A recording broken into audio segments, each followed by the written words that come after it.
नमस्कार, आप देख रहे हैं दिशाएं, एक खास कार्यक्रम जो कि आपके करियर से जुड़ी महत्वपूर्ण जानकारियां लेकर आता है। मैं हूं प्रज्ञा सिंह और आज का सब्जेक्ट है मेडिकल में करियर। यानी अगर आप डॉक्टर बनना चाहते हैं या इस क्षेत्र में आना चाहते हैं तो आज का एपिसोड सिर्फ आपके लिए है। दर्शकों, मेडिकल क्षेत्र सिर्फ करियर नहीं बल्कि यह सेवा और समर्पण का भी क्षेत्र है। खासकर अगर बिहार राज्य की बात की जाए तो बिहार में स्वास्थ्य सेवाओं की बहुत ज़रूरत है। वहीं छात्रों के लिए करियर वाइज इसकी बहुत अपॉर्चुनिटी है। और आज इसी सब्जेक्ट पे हमारे साथ बात करने के लिए एम्स पटना के बर्न एवं प्लास्टिक सर्जरी विभाग की एचओडी डॉक्टर वीना सिंह मौजूद हैं। तो चलिए मिलकर के उनका स्वागत करते हैं। मैम, स्वागत है आपका दिशाएं में। धन्यवाद जी। तो दर्शकों, अगर आपके भी कोई सवाल है, जैसा कि हमारा कार्यक्रम है फ़ोन इन लाइव है, तो अगर आपके भी कोई सवाल हैं जो आप हमारे एक्सपर्ट से पूछना चाहते हैं सब्जेक्ट को लेकर, तो आप हमारे टोल फ्री नंबर पर कॉल कर सकते हैं। हमारा टोल फ्री नंबर है 1800-3456171। तो चलिए संवाद का सिलसिला जारी करते हैं। मैम, जैसा कि हमारा जो सब्जेक्ट है, हमारा जो आज का विषय है वो मेडिकल में करियर, तो मैं सबसे पहले आपसे ये जानना चाहूँगी कि जो मेडिकल परीक्षा होती है उसकी तैयारी कैसे की जाती है, कौन कौन से प्रमुख सब्जेक्ट्स होते हैं? देखिए, मेडिकल के लिए जो तैयारी होती है वो 10वीं की परीक्षा के बाद ही चालू हो जाती है। सब्जेक्ट्स मेजर में PCB लेने होते हैं, फिज़िक्स, केमिस्ट्री और बायोलॉजी। बायोलॉजी लेकर के ही मेडिकल क्षेत्र के जो एस्पिरेंट्स होते हैं वो आगे बढ़ते हैं। तो 11वीं और 12वीं में इसकी पढ़ाई करके 12वीं के बाद एंट्रेंस एग्ज़ाम्स होते हैं, उसके लिए अपीयर करना पड़ता है। तो ये 3 प्रमुख सब्जेक्ट्स हैं जो मेडिकल के एस्पिरेंट्स के लिए ज़रूरी होते हैं। ओके, तो अगर जो नीट की जो तैयारी होती है, जो छात्र करते हैं, उनके लिए किस तरीके का मापदंड रहता है? देखिए, नीट की परीक्षा अभी तो एक सिंगल परीक्षा पूरे ऑल इंडिया लेवल पे हो गई है। पहले तो जब हम लोग डॉक्टर्स थे तो अलग अलग स्टेट भी करवाते थे अपनी परीक्षाएं। तो अभी ये कहीं ना कहीं बच्चों के लिए अच्छा हो गया है कि एक परीक्षा देना होता है जिसमें सारे छात्रों को अपीयर करना है। तो नीट की तैयारी का क्या होता है कि NCERT का जो सिलेबस होता है। जी मैम, मैं आपको रोकना चाहूँगी क्योंकि अभी हमारे साथ एक कॉलर जुड़ चुके हैं। जी, अपना नाम बताएं और आप कहाँ से बोल रहे हैं? नमस्कार सर, मेरा नाम नंद मिश्रा, बाराबंकी प्रदेश से। मैं जानना ये चाहता हूँ कि मेडिकल में करियर बनाने में कितनी पढ़ाई होनी चाहिए? इस क्षेत्र में जाना डॉक्टर जो बनता जी, आपका नाम बताएं। भगवान के रूप में देखा जाता है। जिस क्षेत्र में मेडिकल में करियर बनाना चाहते हैं, जो मेडिकल में करियर बनाना चाहते हैं, तो वो किस क्षेत्र में पढ़ाई करें? ये सवाल दे दीजिए। सवाल बता चुके हो मैम। सवाल ये है कि जो इस क्षेत्र में आना चाहते हैं, वो मेडिकल में आना चाहते हो, किस तरीके से तैयारी कर सकते हैं? उसी विषय पर चर्चा कर रही थी आपसे कि प्रथम तो 10वीं की परीक्षा के बाद उनका जो 11th का सब्जेक्ट्स होता है वो PCB होगा, फिज़िक्स, केमिस्ट्री और बायोलॉजी लेकर के आगे बढ़ना होगा। इसके साथ साथ जो बच्चे जैसे जो CBSE बोर्ड में नहीं हैं, दूसरे बोर्ड में हैं, तो उन लोगों को एक NCERT का सिलेबस पढ़ने के लिए कई बार कोचिंग वगैरह की भी व्यवस्था रहती है। CBSE व बोर्ड वाले भी बच्चे कोचिंग करते हैं। तो कोचिंग में क्या होता है कि वही जो NCERT का पैटर्न होता है, बिकॉज़ जो एंट्रेंस एग्ज़ाम होता है उसमें NCERT का सिलेबस लेते हैं, तो उस सिलेबस को फोकस करते हुए इसकी तैयारी करनी होती है। तो उसमें बायो का तो पूरा एक 11th और 12th की किताबें अलग से ही हैं। फ़िज़िक्स में है कि जैसे जितना भी उनका सिलेबस है उसके न्यूमेरिकल्स पार्ट, वैसे ही केमिस्ट्री में इनऑर्गेनिक, ऑर्गेनिक केमिस्ट्री पार्ट है। तो स्कूल के अलावा भी अब कोचिंग का प्रचलन बहुत बढ़ चुका है। तो मेरी ये सलाह रहेगी कि बच्चे कोई भी एक अच्छा कोचिंग भी साथ में करें। उससे क्या होता है कि हर सब्जेक्ट का एक फोकस्ड गाइडेंस मिल जाता है, क्योंकि जो स्कूल में पढ़ते हैं वो थोड़ा सा थ्योरेटिकल पार्ट हो जाता है। उन्हीं सब्जेक्ट्स का प्रैक्टिकल एस्पेक्ट्स नीट की परीक्षा में पूछा जाता है। तो स्कूल और साथ में कोचिंग करके, और बच्चे थोड़ा वही रहता है कि साइंस के प्रति उनका रुझान रहना चाहिए।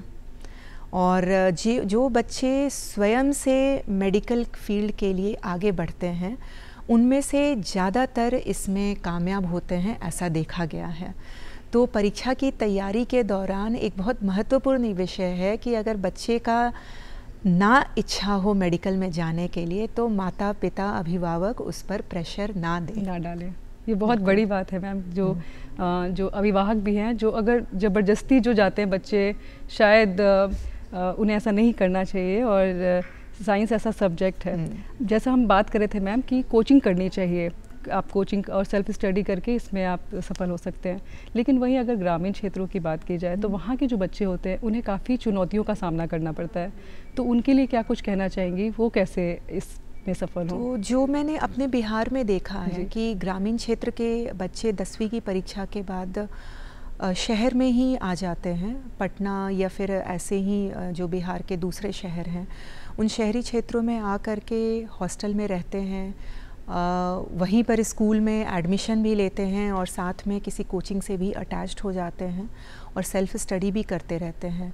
तो ये तो बिल्कुल सही बात आपने कहा है कि जो ग्रामीण क्षेत्र के बच्चे हैं उनको अपना घर छोड़ करके माइग्रेट करना पड़ता है, क्योंकि गाँव में अभी तक तो कोचिंग की व्यवस्था नहीं है और ऑनलाइन कोचिंग का एक अरेंजमेंट रहता है। तो कई बार जो बच्चे मान लीजिए शहर नहीं आना चाहते हैं तो वो लोग ऑनलाइन कोचिंग भी करते हैं। कोचिंग का मैं इसलिए बोल रही हूँ ना कि उसमें क्या करते हैं कि वो एक रेगुलर इंटरवल पर परीक्षाएं लेते रहते हैं, जैसे हर महीने एक परीक्षा ले रहे हैं, तो बच्चे को भी पता चलता है कि इस महीने का जो सिलेबस था उसमें मैं कैसा कर रहा हूँ, तो उसके अपने सेल्फ प्रोग्रेस के लिए इम्पोर्टेंट हो जाता है। तो ये है जी मैम, जैसा कि आपने कोचिंग की बात की, अगर वहीं बात की जाए कि जो भी सरकारी संस्थान है जो बेहतर है उसके लिए हमारे जो दर्शक देख रहे हैं, जो मेडिकल संस्थान है उसके बारे में कुछ हमारे दर्शकों को पता है तो कहाँ पे जाके वो पढ़ सकते हैं? हाँ, तो बिहार में जो मेडिकल संस्थान है सरकार की तरफ से उसमें पटना मेडिकल कॉलेज है, नालंदा मेडिकल कॉलेज है, Indira Gandhi institute of medical sciences है और एम्स है, all India institute of medical sciences. फिर बेहटा के तरफ आप देखेंगे तो वहाँ ESI मेडिकल कॉलेज है और लगभग हर ज़िले में गवर्नमेंट मेडिकल कॉलेजेस हैं। तो गवर्नमेंट के तरफ से तो ये व्यवस्थाएं हैं और जिन बच्चों का गवर्नमेंट मेडिकल कॉलेज में नहीं ऑप्शन हो पाता है वो लोग कई बार प्राइवेट मेडिकल कॉलेजेस में भी जाते हैं। तो बिहार में भी कुछ प्राइवेट मेडिकल कॉलेजेस हैं, जैसे सासाराम में नारायणा मेडिकल कॉलेज है, बेहटा में नेताजी सुभाष चंद्र मेडिकल कॉलेज है, इसी तरह से कटिहार किशनगंज में भी है। तो दोनों तरह के कॉलेज होते हैं और नीट में कैसा रैंक आ रहा है उस पर डिपेंड करता है। बिल्कुल मैम, हमने मेडिकल की तो बात की, कैसे किस तरीके से कॉलेजेस आपने बताया और निजी संस्थान और सरकारी दोनों आपने बताया। जो हमारे दर्शक देख रहे हैं उनके लिए भी काफ़ी इन्फॉर्मेटिव ये एपिसोड, आई एम श्योर ये बहुत अच्छा एपिसोड जा रहा है मैम। अगर इसमें आगे मैं बात करूं तो जो मेडिकल रिसर्च होता है या तकनीकी नवाचार के लिए बिहार में खासकर क्या भविष्य है, आगे इसमें क्या कुछ कहना चाहेंगे? इसमें देखिए आपका क्वेश्चन ना बहुत ही आज के दौर में बहुत इम्पोर्टेंट है, क्योंकि अगर मेरे समय की बात करेंगे तो उस वक्त यही रहता था कि मेडिकल मतलब डॉक्टर, डॉक्टर मतलब मरीजों की सेवा जी। तो अभी भी ये बहुत हद तक है, लेकिन आजकल के बच्चे ज़्यादा अवेयर हैं। कई बार बच्चे MBBS करने के बाद उनको क्लिनिकल केयर की तरफ उतना रुझान नहीं होता है जितना मेडिकल में नए टेक्नोलॉजी की तरफ उनका इंटरेस्ट बढ़ता है।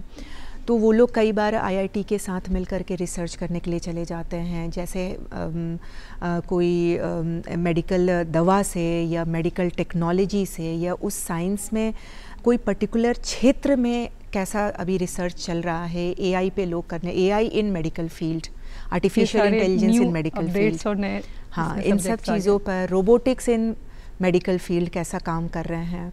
तो इन सब टॉपिक से बच्चे बहुत अट्रैक्ट हो रहे हैं और थैंकफुली जो है वो इंडिया में इस तरह की व्यवस्था है कि जो बच्चे बिल्कुल से पेशेंट को डायरेक्ट केयर नहीं देने में उनका इंटरेस्ट है, तो वो through the research and technology वो कहीं ना कहीं वो कंट्रीब्यूट तो पेशेंट केयर के लिए ही करते हैं। तो उस तरह से भी बहुत सारे फील्ड्स हैं। तो कई बार बच्चे MBBS के बाद भी जाते हैं, कई बार PG की पढ़ाई करने के बाद भी उसमें चले जाते हैं।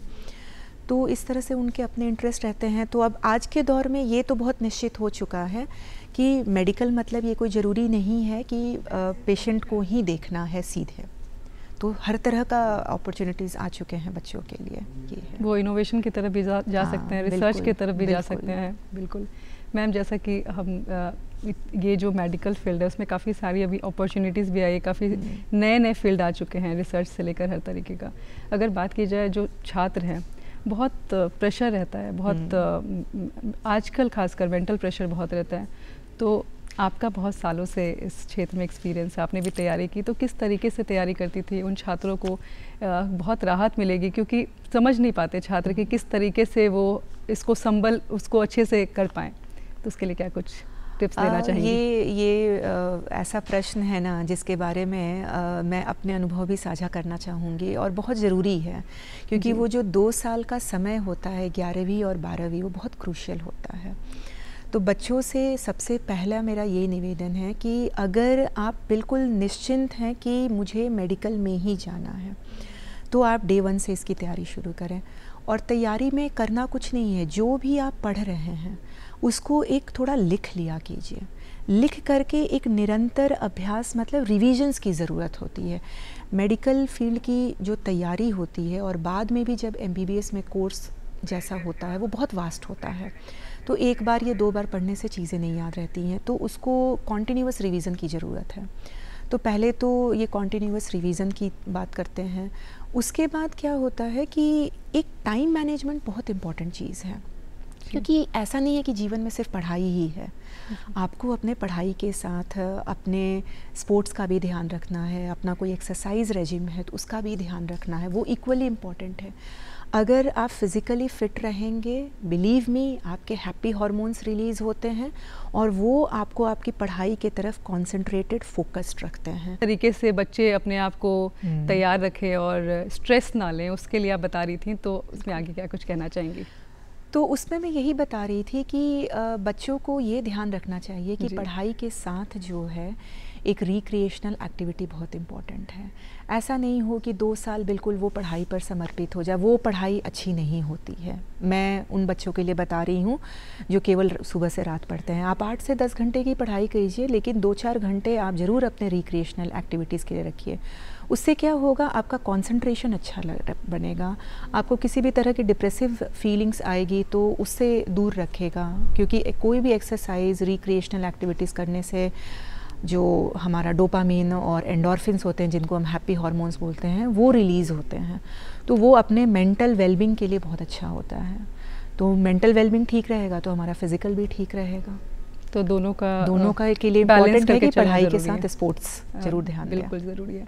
तो दर्शक, जैसा कि आपको सारी जानकारियाँ मिल रही हैं, अगर आपके भी कोई सवाल है इस सब्जेक्ट से रिलेटेड, मेडिकल में करियर से रिलेटेड, तो आप हमारे टोल फ्री नंबर पे कॉल कर सकते हैं। हमारा टोल फ्री नंबर है 1800-3456171। मैम, जैसा कि आप बर्न एवं प्लास्टिक सर्जरी विभाग से हैं, तो MBBS करने के बाद काफ़ी सारी अपॉर्चुनिटीज़ आगे भी पढ़ाई होती है, तो इसके लिए क्या कुछ अलग योग्यताएँ हैं?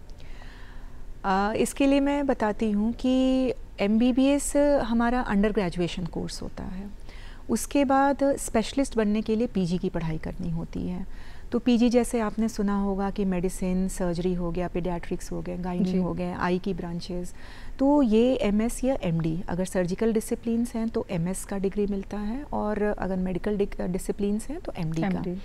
तो MBBS और उसके साथ जो इंटर्नशिप है वो ख़त्म होने के बाद आपको फिर से तैयारी करनी पड़ेगी PG एंट्रेंस एग्ज़ाम्स के लिए।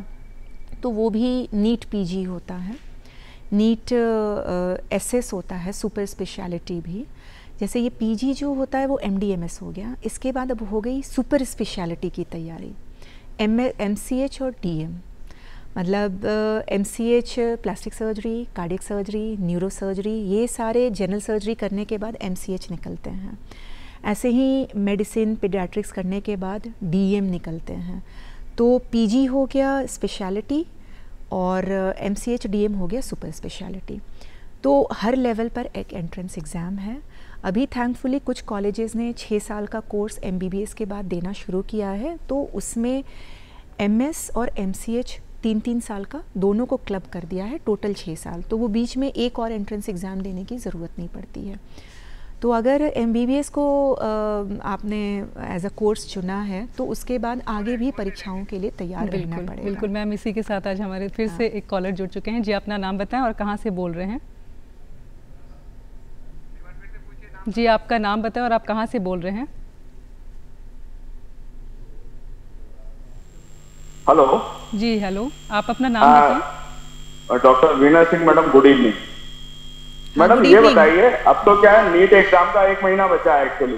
हाँ। तो अभी अब बच्चों को क्या है कि पूरा तो कोर्स एकदम पढ़ना बड़ा संभव नहीं है, तो अब तो बायो हाई पे कौन कौन से हैं जिन पर उसको फोकस करना चाहिए, कौन कौन से ऐसे चैप्टर्स हैं जिस पर ज्यादा फोकस करना चाहिए, बताइए। देखिए, लास्ट जो 1 महीना होता है वो बहुत ही क्रूशियल है।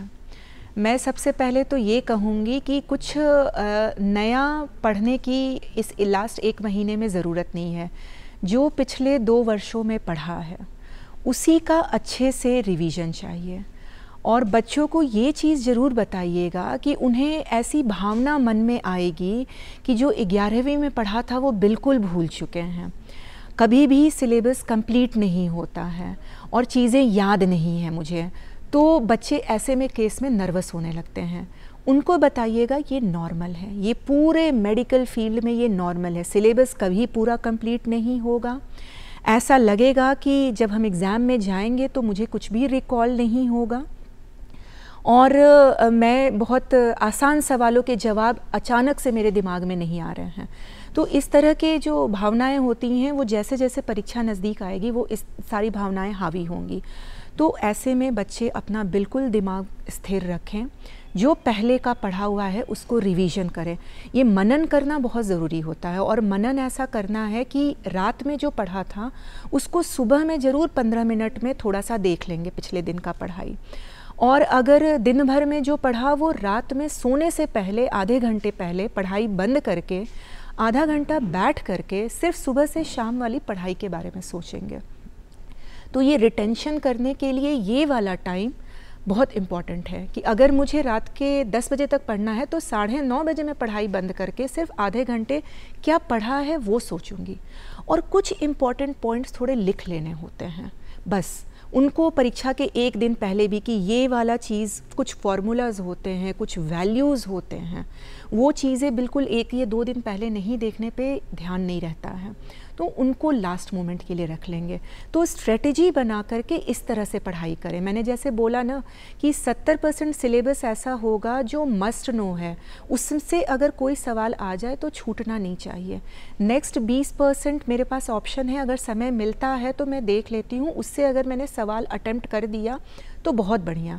और लास्ट के 10% हैं, अगर उससे सवाल नहीं अटेम्प्ट कर पाए तो कोई चिंता की बात नहीं है, बिकॉज़ वो हमेशा आउट ऑफ द सिलेबस भी रहता है और कुछ नया, कुछ लेटेस्ट जो अभी चल रहा है उससे होगा। तो वो बच्चों को सारी बातें जानने का मतलब वो उतना समय नहीं है और वो ज़रूरत भी नहीं है। ठीक है, तो ऐसे स्ट्रेटजी बना करके पढ़ेंगे। तो बिल्कुल ये लास्ट मोमेंट की जो तैयारी होती है, रिवीजन होता है, उसमें पूरे जो तैयारी होती है उसका एक रिवीजन टाइम होता है जिसमें बच्चों को तैयारी करनी चाहिए। सोना बहुत ज़रूरी है। हाँ, ये होता है मैम, लास्ट मोमेंट में लोग बच्चे सोते नहीं हैं। बच्चे सिर्फ इतना पढ़ते हैं कि जो पढ़ा हुआ है वो भी रिकॉल नहीं होता है। तो ऐसे में ज़रूरी है कि वो शांत मन से खुद को बिल्कुल जितनी भी आपने तैयारी की है उसका रिवीजन करें। और एक अपना, हर इंसान, हर एक बच्चे का एक अलग व्यक्तित्व होता है, तो अपने हिसाब से तैयारी करें और बस तैयारी करें अच्छे से। तो मैम, जैसा कि हम बात कर रहे थे कि अभी जैसा कि आपने बोला कि जो 1 महीना बचता है उसमें बच्चों को इस तरीके से तैयारी करनी चाहिए और बहुत अच्छे से, आपने बहुत विस्तार से इस चीज़ को बताया। और जितने भी दर्शक देख रहे हैं और जो मेडिकल की तैयारी करे होंगे उनको शायद ये चीज़ समझ में आ रही होगी और बहुत हिम्मत भी मिल रही होगी कि किस तरीके से जो एक डर रहता है। और सबसे बड़ी बात है मैम कि जो आपने बोला कि डर जो रहता है वो आपने बहुत अच्छे से उसको एक्सप्लेन कर दिया, तो शायद उनको बहुत इसका हेल्प मिला होगा। तो इसी के साथ हमारे साथ एक और कॉलर जुड़ चुके हैं। जी, अपना नाम बताएं और आप कहाँ से बोल रहे हैं? जी, आपका नाम बताएं और आप कहाँ से बोल रहे हैं? मैं अरविंद बोल रहा था, मेरा बेटा BA कर रहा है अभी। जी, आपका सवाल? तो मध्य प्रदेश में, महाराष्ट्र या अन्य किसी राज्य में भी गवर्नमेंट सर्वेंट बनने की चांसेस है या नहीं? जी, अपना सवाल दोहराएं। मेरा बेटा है BA कर रहा है, फाइनल ईयर में है जी, और हम MP से जुड़े हुए हैं। मैं जानना चाह रहा था MP के अलावा दूसरे राज्य में भी गवर्नमेंट सेक्टर में नौकरी के क्या चांसेस है? मुझे समझ में नहीं आ रहा है सवाल। आपका बेटा MBBS कर चुका है और BA करता है, MDS कर रहा है। वॉल्यूम बढ़ाइए। नहीं, BA MS, bachelor of Ayurvedic medicine surgery. अच्छा, BA MS। जी, ओके ओके। तो BAMS के बाद तो जो सरकारी संस्थानों में नौकरी की व्यवस्था है उसमें ऐसा है कि अब तो केंद्र सरकार से आयुष का जो विभाग है वो हर सेंट्रल गवर्नमेंट के और स्टेट गवर्नमेंट के हॉस्पिटल्स में है, तो उसमें अपना वो वहाँ पर मेडिकल ऑफिसर्स की पोस्ट होती है, उसके लिए वो अप्लाई कर सकते हैं BAMS करने के बाद। उसमें कुछ वर्ष का मुझे लगता है कि जैसे मैं तो मेडिकल फील्ड से हूँ तो थोड़ा BAMS वाले फील्ड से बताना मुश्किल है, लेकिन कुछ साथ में एक्सपीरियंस है उसको जोड़ लेने से फिर वो मेडिकल ऑफिसर के पोस्ट पे डायरेक्टली जा सकते हैं।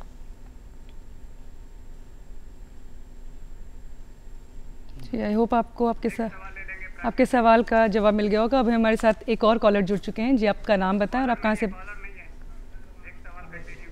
जी, कॉलर अभी डिस्कनेक्ट हो चुके हैं। अभी हमारा जो नेक्स्ट क्वेश्चन है मैम, जैसा कि हमने तो पूरी बात की कि कैसे आप नीट की तैयारी करें, कैसे 12th के बाद कौन कौन से सब्जेक्ट्स होते हैं जिस पे आप तैयारी कर सकते हैं, और पूरे time management everything we talked about. अगर हम आगे की बात की जाए, मेडिकल लाइफ जो होती है बहुत ही कहा जाए मुश्किल नहीं कह सकते हैं, लेकिन डॉक्टर्स मैम आप हैं तो आपको पता होगा कि कितनी चुनौतीपूर्ण रहती है, तो किस तरीके से ओवरकम करते हैं और कैसी लाइफ होती है? ये तो बता दूं कि हाँ, लाइफ थोड़ी अलग होती है। मेडिकल लाइफ बाकी लोगों से थोड़ी अलग होती है। अलग सिर्फ इसलिए होती है क्योंकि इसमें बहुत सारे सब्जेक्ट्स हैं, तकरीबन 25 सब्जेक्ट्स हैं जो पूरे 4.5 साल में पढ़ने होते हैं, छोटे बड़े मिला करके, और उसमें पढ़ाई बहुत है क्योंकि आप जैसा देख रहे हैं कि मेडिकल फील्ड में भी हर दिन कुछ नया आ जा रहा है, तो वो हमारे MBBS वाले बच्चों को अपडेट रखने के लिए उनका पढ़ाई का दायरा बढ़ता जा रहा है। पहले बेसिक, फिर एडवांस, फिर और एडवांस, तो ये सारा कवर करना है।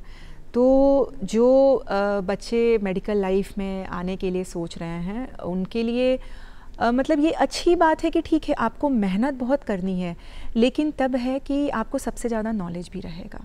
क्योंकि ये सवाल बहुत मुझे लगता है कि इम्पोर्टेंट हो गया था मैम, क्योंकि ये ऐसा क्षेत्र है जहाँ पे डॉक्टर, जिसको हम भगवान का दूसरा रूप बोलते हैं, तो ये सवाल बहुत इम्पोर्टेंट हो जाता है कि डॉक्टर बनने के बाद भी बहुत सारी चुनौतियाँ होती हैं, और जो छात्र देख रहे हैं उनको एक दिशा मिल सके, क्योंकि ये कार्यक्रम ही दिशाएं हैं, तो एक उनको दिशा हम दे सके ताकि वो कैसे चुनौती और किस तरीके से। तो सबसे पहले तो बच्चों ये ज़रूर आप लोग ध्यान रखिएगा कि once a medical student always a medical student. आपको हमेशा ही पढ़ते रहना है, चाहे आप करियर में कितने भी बड़े डॉक्टर बन जाएं, क्योंकि जो फील्ड नई चीज़ें आ रही हैं फील्ड में, वो उसमें आपको अपडेट रखना है। तो एक हो गया कि ठीक है पढ़ाई बहुत ज़्यादा है, ये चैलेंज आएगा। परीक्षाएं बहुत सारी हैं, हर 3-4 महीने पर एक सेमेस्टर होगा, फिर 2-3 प्रोफेशनल एग्जामिनेशंस होते हैं 4.5 साल में, वो करना होता है, अटेंडेंस ज़रूरी होता है। उसमें कई बार ऐसा भी होगा कि परीक्षा जब आएगा तो आपकी नींद पूरी करने का समय ना मिले, लेकिन फिर कुछ ऐसा भी समय आता है जो बहुत तरह के कॉलेज एक्टिविटीज़ होती हैं जिसमें आपको बहुत मज़ा भी आएगा। तो दोनों में बैलेंस करना है, कभी बहुत पढ़ना है, कभी थोड़ा रिलैक्स भी करना है। Thank you ma'am, thank you so much. आपने इतनी ज्ञानवर्धक बातें की हमारे दर्शकों के लिए। आई एम श्योर कि उनको काफ़ी इससे लाभ मिला होगा। आज का एपिसोड काफ़ी हेल्पफुल रहा हमारे दर्शकों के लिए। आप हमारे दिशाएं में आए और इतनी सारी मैं सारे नीट एस्पिरेंट्स को ऑल द बेस्ट बोलना चाहूँगी। आप सभी की परीक्षा अच्छी हो, इसके लिए मेरी शुभकामना है। जी, thank you ma'am. Thank you. तो दर्शकों, आज का एपिसोड यहीं पे ख़त्म होता है। मिलेंगे अगले अंक में एक नए विषय और एक नए मेहमान के साथ। फिलहाल मुझे यानी प्रज्ञा को दीजिए इजाज़त। नमस्कार।